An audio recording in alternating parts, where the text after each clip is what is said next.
Donald Trump শুল্ক নিয়ে খেলতে খেলতে শেষ পর্যন্ত ধরা খাচ্ছেন কিনা সেটা এখন আন্তর্জাতিক অঙ্গনে বিচার বিশ্লেষণ শুরু হয়েছে। নরেন্দ্র মোদীকে টাইট দেবেন তিনি 50% শুল্ক, যেটা একমাত্র সর্বোচ্চ শুল্ক আরোপের দিক থেকে ব্রাজিলের সমকক্ষ। ব্রাজিল 50% এবং ভারত।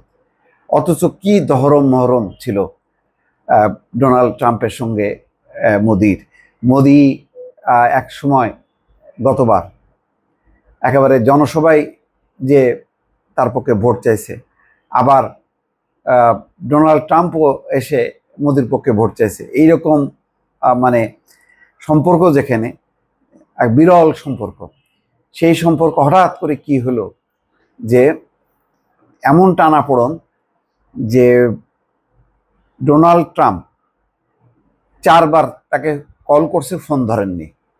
এটা খবরে বের হয়েছে জার্মান ভিত্তিক একটা গণমাধ্যমে, এবং এটা মিথ্যা, এটা কিন্তু কেউ বলেনি, ভারতের পররাষ্ট্র দপ্তর কেউ বলেনি।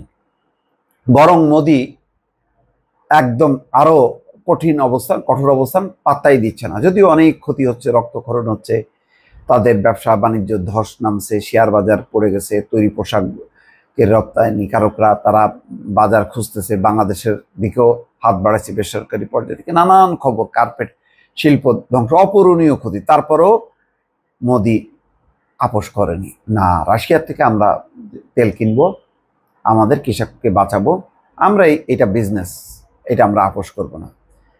এটা তো গেলই।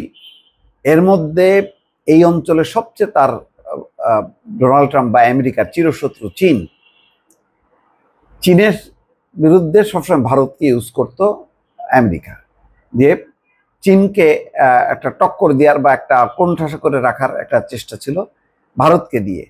এবং এই অঞ্চলে আমেরিকার বিশ্বস্ত বন্ধু হলো ভারত, ভারতকে দিয়েই ভারসাম্য রক্ষা করত। এখন আজকে যেই সম্মেলন, সেটা হচ্ছে চীনের সাংহাই সম্মেলন। সেই সম্মেলনে তারা 3 জন মিলে এমন আড্ডা দিচ্ছে, যে ছবি প্রকাশ হয়েছে, যে এসসিও সম্মেলনের এক ফাঁকে চীন, ভারত, রাশিয়ার সরকার প্রধান তারা সমস্ত বৈরিতা ভুলে গিয়ে তুমুল আড্ডায়, হাসি ঠাট্টায় করে সময় কাটাইছে। সেই ছবি গণমাধ্যমে আসার পর নিঃসন্দেহে এখন ট্রাম্পের মাথার চুলগুলি মানে খাড়া হয়ে গেছে। যেখানে নতজানু হওয়ার কথা, যেখানে আত্মসমর্পণ করার কথা, মোদির মাপ চাওয়ার কথা, হাতে পায়ে ধরার কথা, সেখানে উল্টা সে চীন, রাশিয়ার সাথে জোট করতেছে। এবং সেই ছবি আসছে চীন, ভারত, রাশিয়া, 3টি শক্তিশালী দেশ, যারা সকলেই মার্কিন যুক্তরাষ্ট্রের সঙ্গে নানা ধরনের বৈরিতা এবং দ্বন্দ্বে জড়িত। সোমবার উত্তর চীনের তিয়ানজিনে অনুষ্ঠিত সাংহাই সহযোগিতা সংস্থা এসসিওর সভার সময় আন্তর্জাতিক গণমাধ্যমের সামনে ঐক্যের প্রতিচ্ছবি তারা দেখাইছে। মানে এই ধরনের আড্ডা বা তাদের কুশল বিনিময়ের যে দৃশ্য, সেটা তারা ঐক্যবদ্ধ হচ্ছে, এটা আসলে দেখাচ্ছে কাকে? ডোনাল্ড ট্রাম্পকে। তাতে কি কি দাঁড়ালো? যে সকল শক্তিগুলি একদিকে চলে গেল, আমেরিকার পাশে কেউ নাই। 7 বছর পর চীনে প্রথম সফরে আসা, তাও 7 বছর পরে আসছে তার চিরশত্রু বা চিরপ্রতিদ্বন্দ্বী চীন। মোদি তার সমকক্ষদের রাশিয়ার প্রেসিডেন্ট ভ্লাদিমির পুতিন, চীনের প্রেসিডেন্ট শি জিনপিং এবং হাত ধরে কাছাকাছি টেনে আনার দৃশ্য তৈরি করেছেন। এই ছবি নিয়ে সাউথ চায়না মর্নিং পোস্টের প্রতিবেদন হচ্ছে, শি, পুতিন ও মোদি হাসছেন, কিন্তু কার দিকে? এইটা গুরুত্বপূর্ণ, বলাই যায়। এটা ক্যাপশনটা মানে ইঙ্গিতপূর্ণ। তার মানে 3 জন মিলে হাসছেন ট্রাম্পের দিকে, যে আমাদেরকে মানে সাইজ করতে চাইছিলা, তুমি উল্টা সাইজ, আমরা এখন ঐক্যবদ্ধ।